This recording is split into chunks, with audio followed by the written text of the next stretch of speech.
ଗତକାଲି ତା 9 ଜୁଲାଇ 2025 ଦିନ ଭାପୁର ଫାଣ୍ଡି ଅନ୍ତର୍ଗତ ଘିଟିପିରି ଗ୍ରାମଠାରେ ଏକ ବାଲ୍ୟ ବିବାହ ହେଉଥିବା ବିଷୟରେ ସୂଚନା ପାଇ ସ୍ଥାନୀୟ ପୋଲିସ ସହାୟତାରେ ଓଡପଡା ସିଡିପିଓ ଓ ଚାଇଲ୍ଡ ହେଲ୍ପଲାଇନ୍ ଆଭା ଓ ବିଶ୍ୱଜୀବ କେନ୍ଦ୍ର କର୍ମୀମାନେ ଯାଇ ବାଲ୍ୟ ବିବାହ ବନ୍ଦ କରିବା ପାଇଁ ଯାଇଥିଲେ। ବିବାହ ବନ୍ଦ କରିବା ପାଇଁ ବୁଝାଇବା ସମୟରେ ସେଠାରେ ଅପ୍ରିୟତକର ପରିସ୍ଥିତି ସୃଷ୍ଟି ହୋଇଥିଲା। ଉଭୟ ପରିବାରକୁ ବହୁତ ବୁଝାଇବା ପରେ ସେମାନେ ବାଲ୍ୟ ବିବାହ ନ କରିବା କଥା, ଝିଅକୁ 18 ବର୍ଷ ନ ପୂରିବା ପର୍ଯ୍ୟନ୍ତ ବିବାହ ସମ୍ପୂର୍ଣ୍ଣ ହେବ ନାହିଁ ବୋଲି ଉଭୟ ବର ଏବଂ କନ୍ୟା ପକ୍ଷଙ୍କ ଠାରୁ ଲିଖିତ ଭାବରେ ପ୍ରତିଶ୍ରୁତି ଲେଖାଯାଇଥିଲେ। ଝିଅଟିକୁ ଶିଶୁ ମଙ୍ଗଳ ସମିତ ଢେଙ୍କାନାଳ ଦାୟିତ୍ୱରେ ଦେବା ପାଇଁ ଅଣାଯାଇଥିଲା।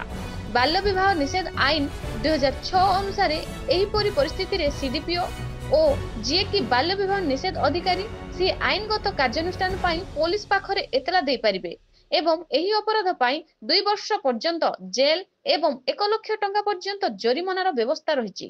କିନ୍ତୁ ଏହି ଘଟଣାରେ କୌଣସି ଆଇନଗତ ପଦକ୍ଷେପ ନିଆଗଲା ନାହିଁ, ଯାହା ଫଳରେ କି ଏହି ସମ୍ବନ୍ଧୀୟ ଅନେକ ସଚେତନତା କାର୍ଯ୍ୟକ୍ରମ କରାଗଲେ ମଧ୍ୟ ଢେଙ୍କାନାଳ ଜିଲ୍ଲାରେ ବାଲ୍ୟ ବିବାହ ନିରାକରଣ ହୋଇପାରୁନାହିଁ। ବ୍ୟୁରୋ ରିପୋର୍ଟ, ଆଗାମୀ ଟିଭି।